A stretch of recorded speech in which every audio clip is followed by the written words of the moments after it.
Welcome to our channel.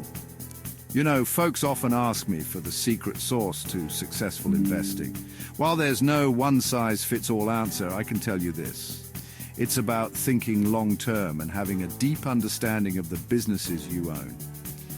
Today, we're diving into some of the most timeless investment quotes from legendary investors. Think of these as little nuggets of wisdom passed down through generations of successful investors.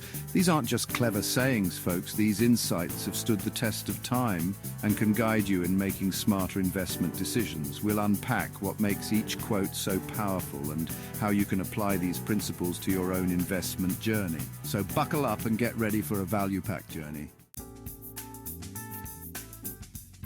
Benjamin Graham, the father of value investing, once said, "An investment operation is one which, upon thorough analysis, promises safety of principal and a satisfactory return." Now, that might sound simple, downright obvious even, but let me tell you, it's profound. See, too many people jump into the market without truly understanding what they're buying. They chase the next hot tip, get caught up in the excitement, and forget about the fundamentals. But Graham reminds us that investing isn't about gambling. It's about carefully analyzing businesses, understanding their intrinsic value, and only then investing when there's a margin of safety. Safety of principal, that's your sleep-at-night insurance. It means protecting your hard-earned capital from permanent loss. And a satisfactory return, well, that's the cherry on top. Let's talk more about this margin of safety business. Graham also said the margin of safety is always dependent on the price paid.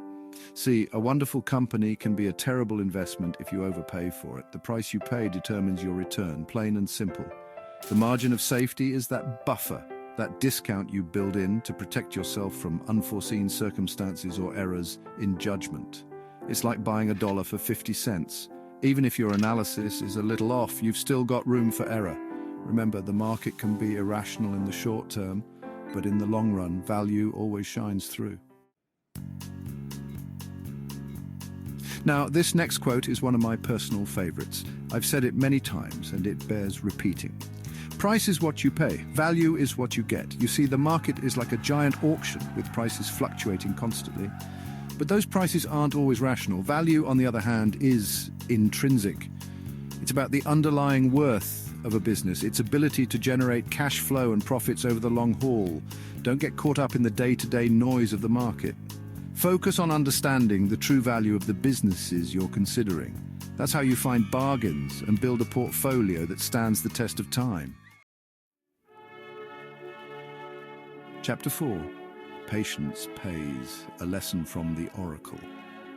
The market can be an emotional roller coaster, folks. That's why it's crucial to remember another one of my little sayings. The stock market is a device for transferring money from the impatient to the patient. See, when others are greedy, we must be fearful. And when others are fearful, that's when opportunity knocks. Patience isn't just a virtue in life, it's essential for successful investing. Don't let short-term fluctuations shake you out of great businesses. Remember, time is the friend of the wonderful company. Stay the course, think long-term, and you'll come out ahead. Chapter 5.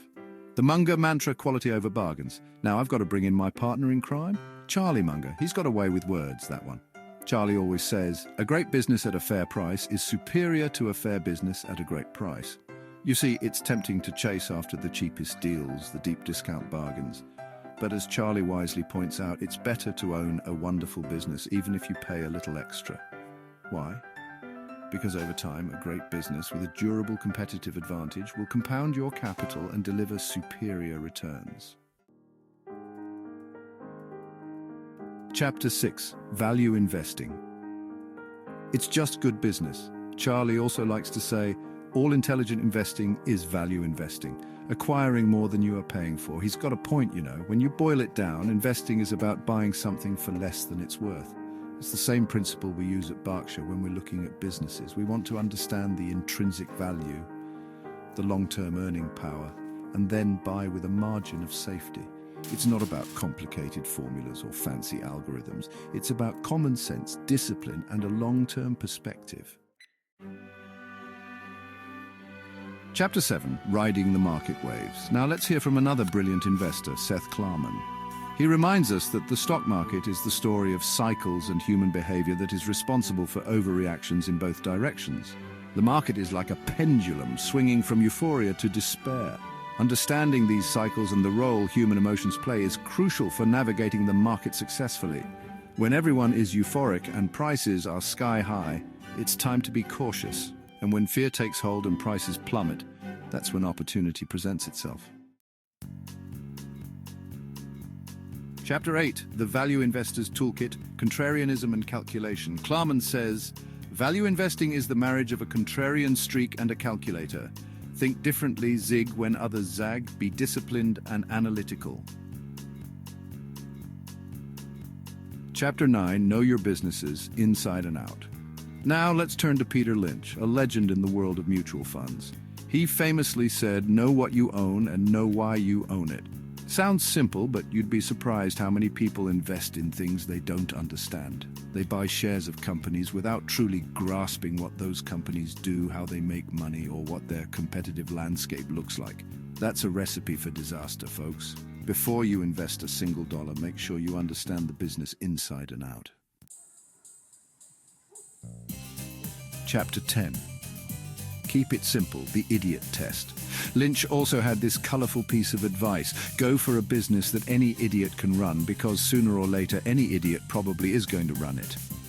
Now, he wasn't suggesting you invest in poorly managed companies. His point was that the best businesses are often the simplest to understand. They have clear competitive advantages, strong management teams, and generate consistent cash flow. Avoid businesses that are overly complex or reliant on factors you can't easily predict. Stick with what you know and what you can understand. Outro. Until next time, invest wisely, my friends. Well, folks, we've covered a lot of ground today. From the importance of safety and margin of safety to the power of patience and the need for a contrarian streak, these timeless quotes offer invaluable insights for investors of all levels. Remember, investing isn't about getting rich quick. It's about building wealth steadily over time, making sound decisions, and staying focused on the long game.